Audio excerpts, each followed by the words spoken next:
Hello, everyone, and welcome to another episode of Love and Lattes. Victoria, the self-love scientist here, and I am very excited about this episode because we're going to get into some very, very deep, I would say in our deep feels, for lack of better terms.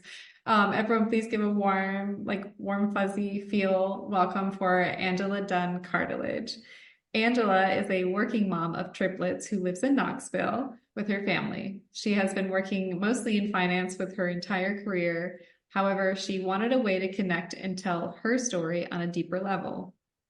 And if there's any way we can connect as human beings, it's through relatability and deep conversations. Angela started a podcast called Been There, Done That in March of 2024 and has never looked back. Her goal is to reach out to the silent sufferers who are grieving and stuck but don't know where to turn. Angela, welcome to Love and Lattes podcast. I'm so thankful to be here. It's great to be with you, Victoria. Thank you. Thank you. We also had our very own episode, which I will link in the show notes, guys. We had a very deep, beautiful conversation. I think we're going to head in that same direction. So I'm excited to be recording with you again. Me too. Me too. It was so beautiful to be with you the first time. So I can't wait to do this together again. It's going to be great. So part of your own journey, what would you say inspired you to hold space and to share your story through podcasting? I really had the intention of writing a book, but I didn't feel like I knew that my book could connect to people and those kinds of things. But I really had the idea during quarantine that we needed more of an opportunity to connect with each other on a different level. And I really thought that would be the better way to do it, was to actually have conversations around not just my story, but everybody's individual stories. And I bought the podcast microphone on Amazon days or whatever it's called, Prime Days, during quarantine. And then I sat on it because I really didn't feel that I didn't have confidence in myself, for sure. But I didn't feel like I had the authority even to come to the table and speak to anybody about how grief was different.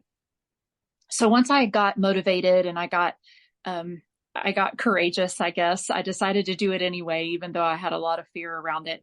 I put myself out there and asked to be guest on other people's shows. And the first thing that happened was I got asked to be on a show, and they picked up on the grief part of my story and wanted to talk about that. And at first I thought, I'm not really sure that that's a great direction to go in. I really want to talk about happy things. And once we were finished with that conversation, I knew how important grief was in the world right now, that we really need this conversation. And it basically was born from there. Like I said, I started off as a guest and then became a host as a result. And for those who may want to grasp a better understanding, how would you define grief? I truly believe that everyone has experienced grief, regardless of whether they've lost someone close to them or not. A lot of us have heard the definition of grief being that someone dies. And I believe that we have all experienced micro traumas that have created grief within us. And whether that be, I say micro traumas, not to diminish anybody's larger traumas, but to say that even if you don't even relate to the term trauma, I promise you have experienced it. And it just became part of the narrative of your life. You were told to not pay attention to it, or that wasn't that big of a deal, or that other people have things harder than you do. There was always a perspective or a comparison there. But I consider grief to be even a loss of security, a loss of safety, a loss of innocence. Any of those things can be truly meaningful in our discussion, especially as a child, foundationally about how we relate to the world and how we just make decisions as we grow older. Beautiful. I appreciate that you give it a more broad perspective, especially like it doesn't have to necessarily be a physical loss of someone. I think one of the things that we as like human beings are not recognizing, as you say, is the fact that like there are parts of us that we also lose, but we don't take the time to fully grieve the loss of that like persona, like grieving the loss of your identity. Like for myself, it was the end of a relationship which came to a divorce. It was like, who is this? You know, how do I recover? How do I build up, and not allowing myself that space to fully grieve that identity or relationship, even if it was for the best. Correct. And I think too that what the reasoning behind your decision making was foundational to then realizing what you were missing, what the reasoning behind making the decision that I'm making this decision because I'm supposed to. I'm doing this. I'm going down this path because this is the path. Instead of what do I really want? And that's what I learned so much from you, that we don't take that time, especially in our young age, and especially if we come from the broader definition of dysfunction, that we are looking for a safe place to land as quickly as we possibly can. And so I feel that there is so much of our youth that goes back to that very old saying, youth is wasted on the young, you know, that we're so open and so courageous and so daring in our younger years, but we have no bearing, no information to base it on except what we think we know. And then we get to be a grown up and are like, wait a second, who lied? Wait a minute. And so now we have to try to reframe everything, right? We have to try to relearn it. And not that there is ever a destination, because I know for myself, I really worked hard as a kid to grow up as fast as I possibly could, because being a kid was painful. And so growing up, I just wanted to be a grown up as fast as possible so that I could make all the right decisions. And then you get to be a grown up and you're like, I don't know what I'm doing. Hey, everybody, I need some help. So there's that piece of it that I feel like we don't have enough guidance as younger people to be able to make those decisions better.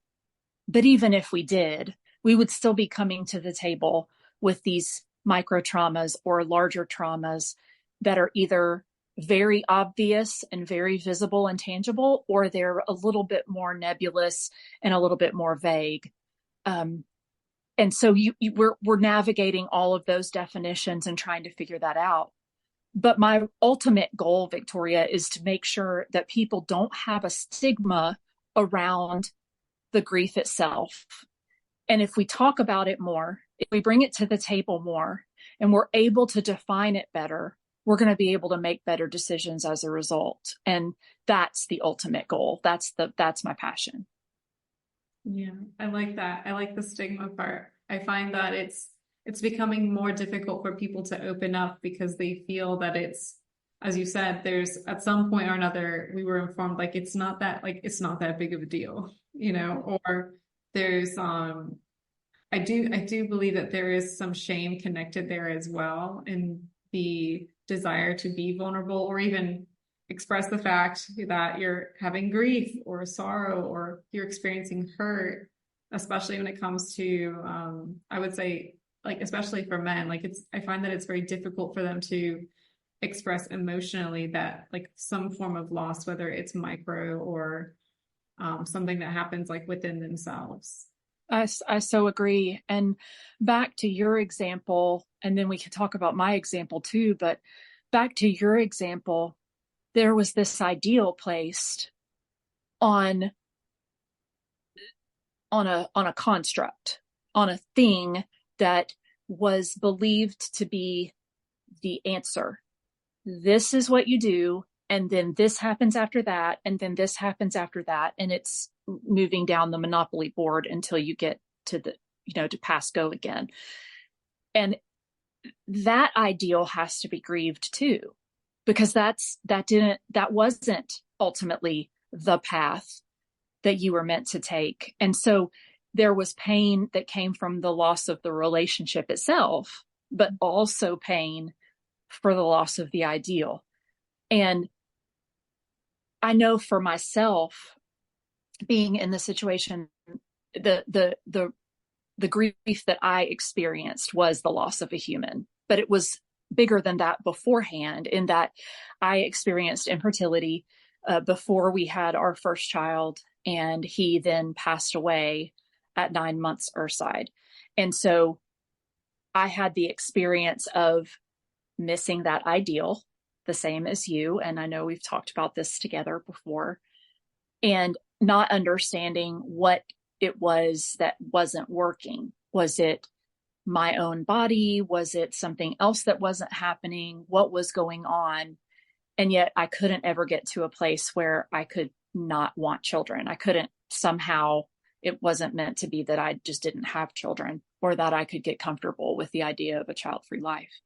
And so that then culminated in losing the child that we had worked so hard to create and to birth and to start to raise. And then there was grief for that too. So I think it's about, like I said, identifying, but it's also about giving it space and being able to allow those things to occur, and not have to say, but that isn't as important as this other thing that could have happened or that did happen. And you and I both know, because we both experienced it, that the people that we love the most don't exactly always give us the best advice, and that they may say, yeah, but I mean, it's just a divorce, Victoria. Like, it's okay. You need to tamp that down a little bit. The neighbor 2 doors down just lost their mom, just for a little bit. That's not helpful, because your experience is your experience alone, and you can't ignore or shame someone into not feeling a feeling just by nature of it not being as big as what you perceive to be someone else's experience. So I had all of those things all wrapped up into the same thing, as did you. And then you have to pull the pieces out and almost untangle it to be able to identify each piece and say, this is what I want to focus on now. These are the pieces that I want to tackle and be able to move forward. That's beautiful. You make it sound so easy. And I know, even as myself, I find that I would say, like, even to this day, like there's still mourning happening, like even in like the small parts of life. Would you agree that you're not generally fully healed from grief? I really and truly believe that grief will shatter us into a million pieces, and then we put ourselves back together as best we can with bubble gum, chewed bubble gum, by the way, not just the regular sticks. It's going to be the sticky stuff. And then maybe some Elmer's glue in certain places and some duct tape, but all the pieces don't go back the same way as they were before. And so we have to go on. We have to, what I like to call, grow forward. But we're not the same after something happens to us, or even if it's something we chose. And that to me is another layer of grief, that we have to acknowledge that even if we are making the decision to do something, we can still acknowledge the pain of it. We don't have to say, well, you're the one that chose to leave, Victoria. Therefore, you don't get to be sad. That's not okay. It is part of the process. And they come together. They come hand in hand, because you had an idea, a dream, a love that didn't do what it was going to do. It didn't have the long life that it was expected to have. It didn't grow to be a fully functioning human, whatever that looks like. So I say yes, but with an asterisk at the end, because you aren't the same person as you were before the grief happened, but you can move forward, with a couple of seams sewn back together and a couple of, more cotton stuffed in this part over here and some duct tape and some chewing gum. And you can be better for it by looking at the entirety of the process instead of just the painful parts. But that takes time. That takes time. How do you avoid just like listening to that process? And I really do like your glue analogy. And I do think it's very important to highlight the fact that, yeah, you are definitely not the same person.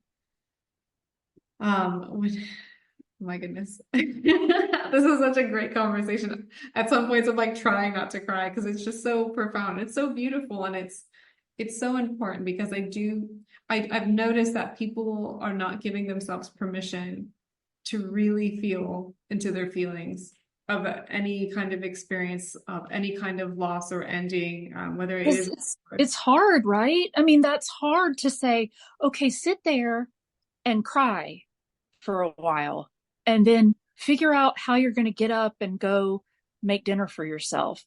That's a hard thing for people to grasp because honestly and truly, we are taught from very, very little, stop crying or I'll give you something to cry about. I mean, we are geared toward not even experiencing each other's sadness, let alone our own. So we are constantly battling against, again, this construct that was built for us that we didn't have any say in. I would never have agreed to that. And I know you wouldn't have either. We would have wanted to figure it out. We would have wanted to learn the right ways to regulate and the right ways to sit with it and to process and to be able to learn through that. But it doesn't come naturally to us. We try to force that out of ourselves, even as little children. So I can't agree with you more that the idea of sitting with it is so incredibly important. But it's a simple response, but it is not an easy answer because we just don't have the tools. We have to sit and practice it. I heard an interview. Well, it wasn't even an interview. It was just a video that Mel Robbins posted. I think it was yesterday. And she was talking about people pleasing. And the same concept applies that you're built, especially we as women are built to do certain things. And we especially are built to people please. And then we grow up and realize that isn't serving us and it doesn't do any good for the other person either. Let's figure out how to do it. You have to practice not doing it anymore. And that's ultimately what I'm suggesting is that we have to practice sitting in the grief. And I'm not asking anyone to take the roller coaster car down into the depths of despair and hang out there for a couple of years. That isn't what I'm saying. I'm just saying start to sit with it in small chunks so that you can start to get to the root of why you're still holding on to it. Why do you feel the pain so acutely still? Is it because you feel responsibility in some way? Do you feel an obligation in another way? There is an actual situation where someone may have made a bad decision. A drunk driver having a car accident and hurting someone else. That's a decision you made to do that.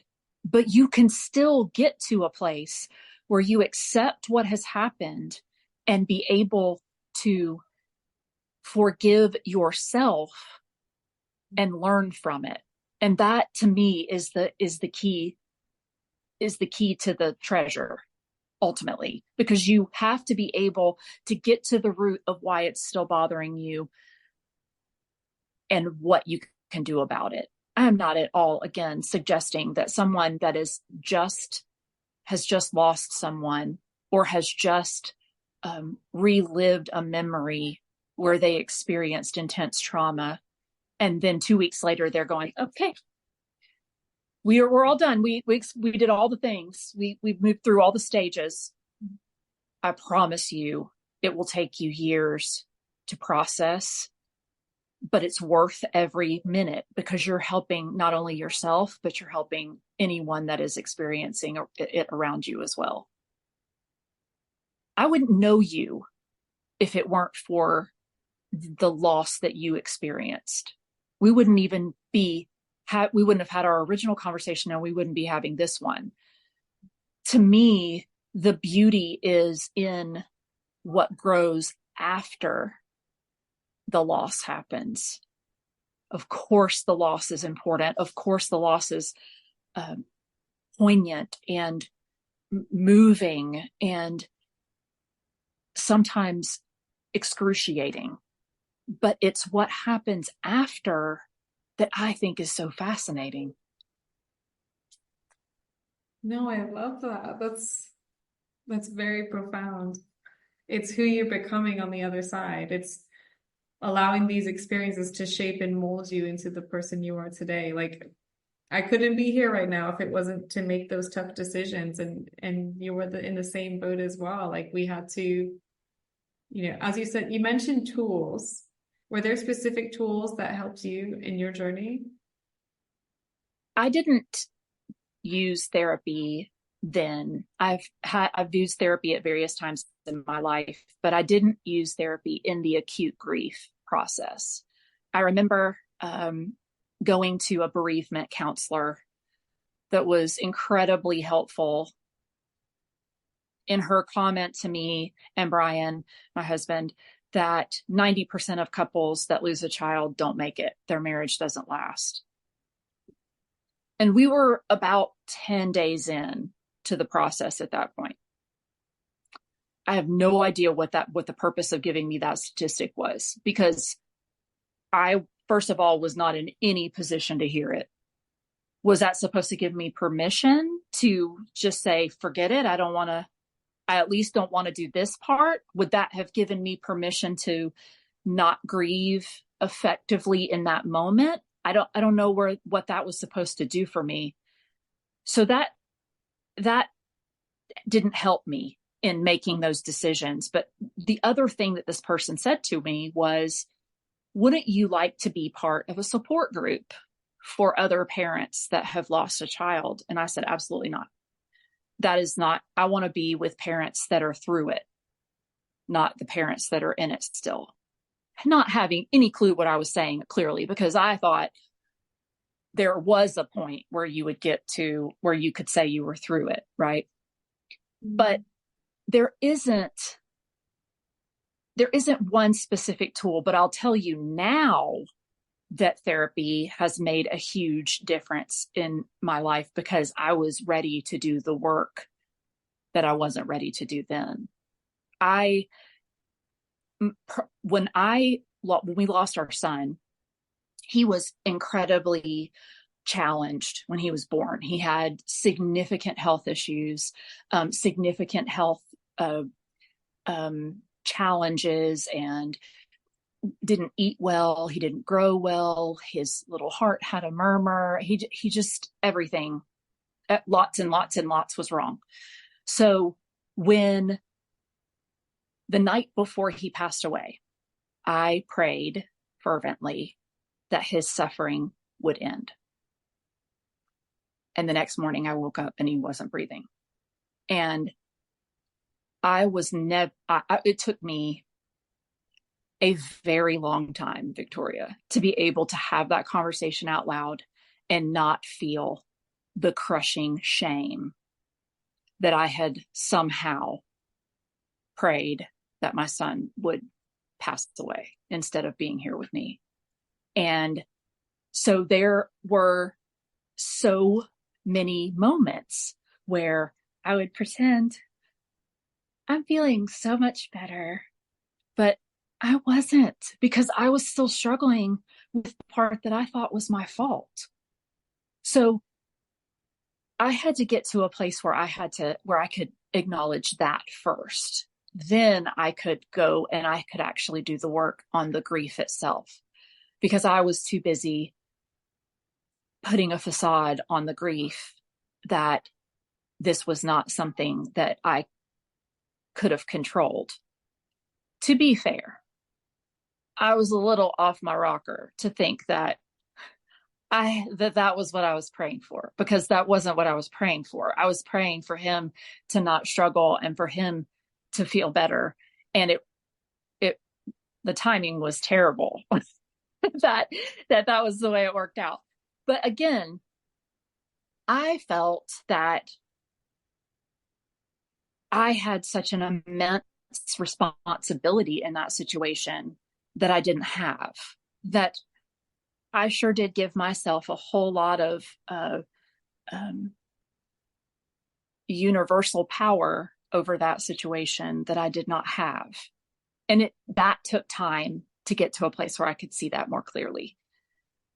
But the only thing that truly has helped me is to get perspective from other people and to be able to talk to someone professionally and to work me through it so that I could see the faulty the things that weren't serving me that I was holding on to. Yeah. Thank you for sharing that. Yeah. I'm such a beautiful person. I'm trying, like, everything you're saying, I feel so deeply resonated, because again, in some form or manner, we were able to make, these experiences come through, and I think, like you said, there was some form of shame associated with that. You're like, it's my fault. And I think it can be quite difficult for people to hear those thoughts, to I'm not saying allow them, however, but to feel like this. Have you heard that concept where, like, the guilt or even the grief, the shame sit in the driver's seat and you're in the back?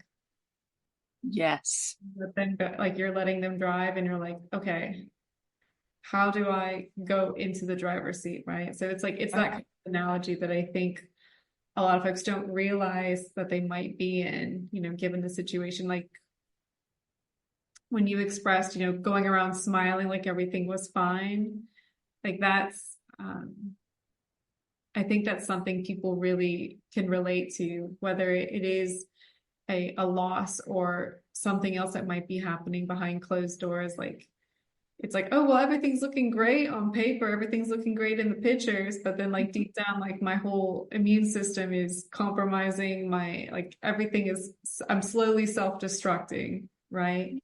And to be able and to feel that shame when you're making a choice, to knowing, like, this is the best choice for me, or this is like what I need to do. I feel it in my gut, only to be faced with questions of, like, how could you do that? Or, why? Everyone wants to know why you make certain decisions. And I think it can be very difficult to express that answer as you're coming out of these experiences. I think it's important to allow yourself to sit with this process, sit with these emotions, and learn to navigate. How can I put myself from being like a passenger of these, to becoming the driver?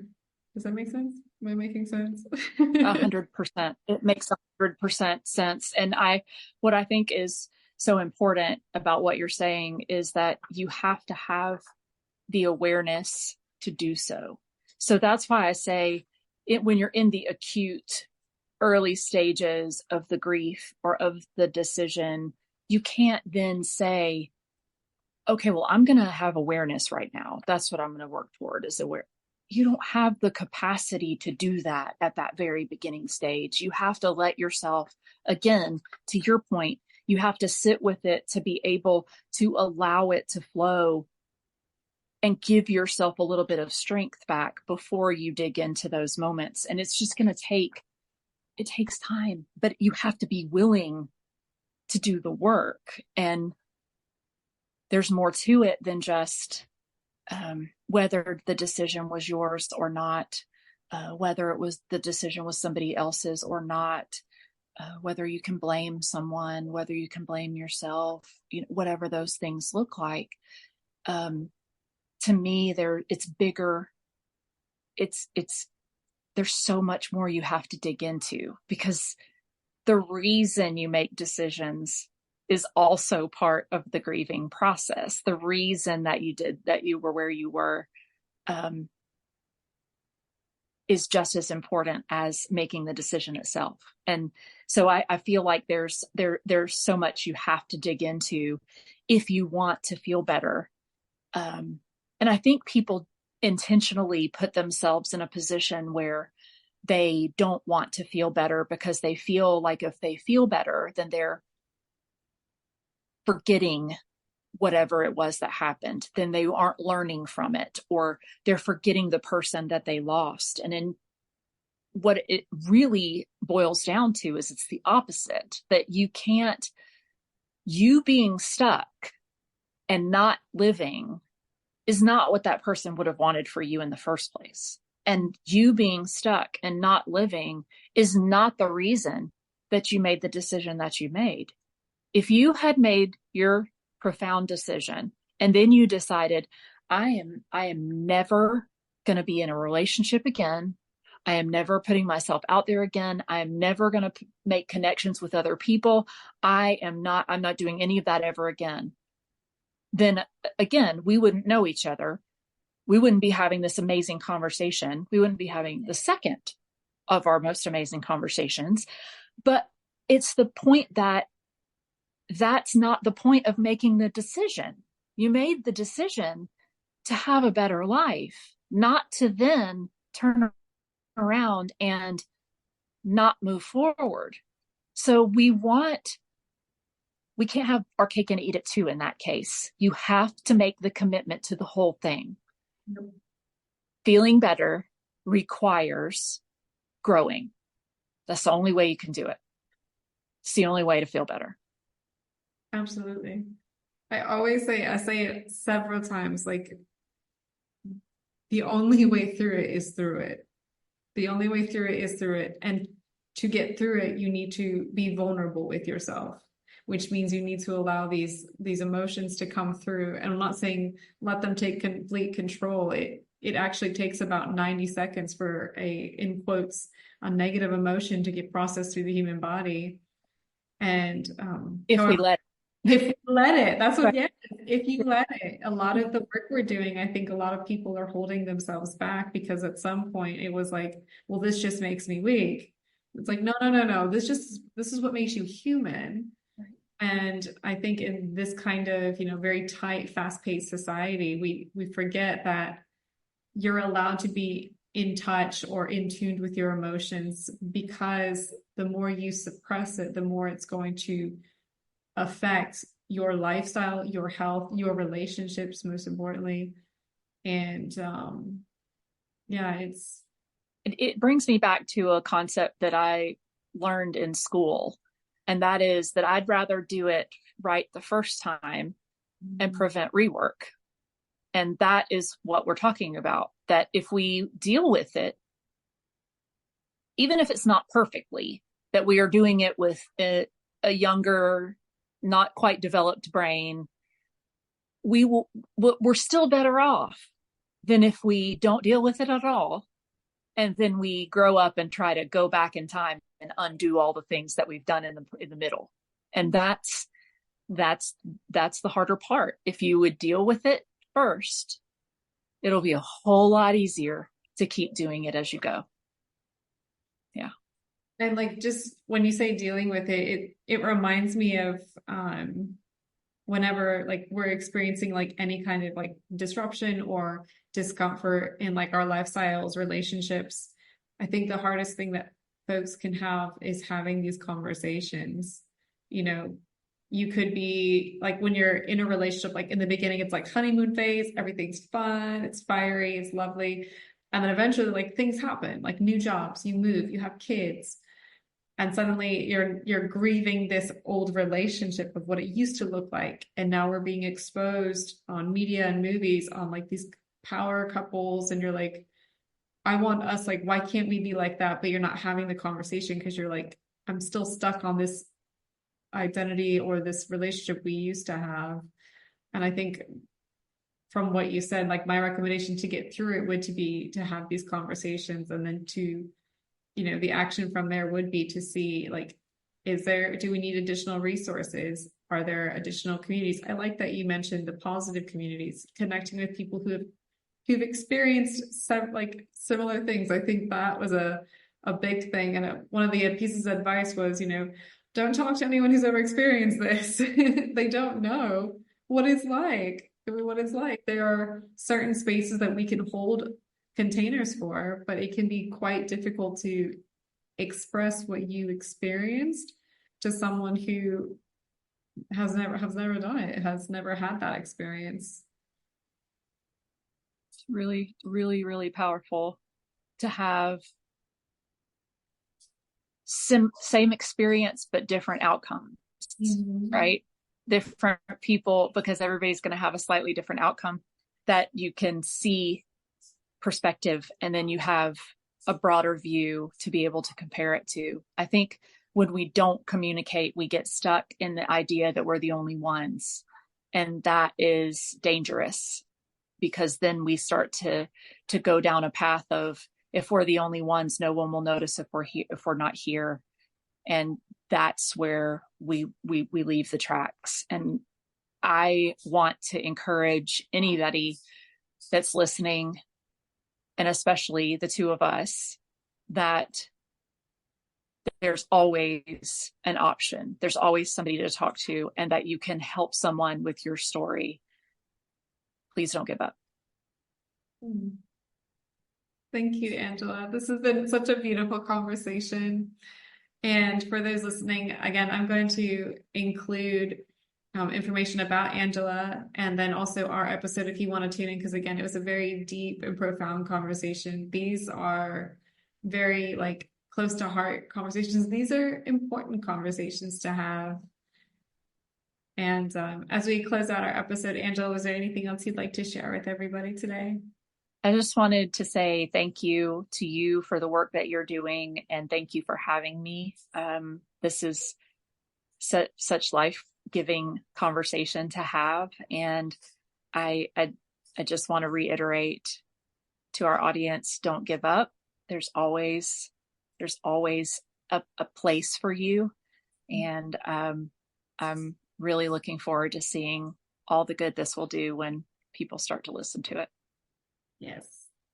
And thank you everyone for listening to another episode of Love and Lattes. We'll see you in the next episode.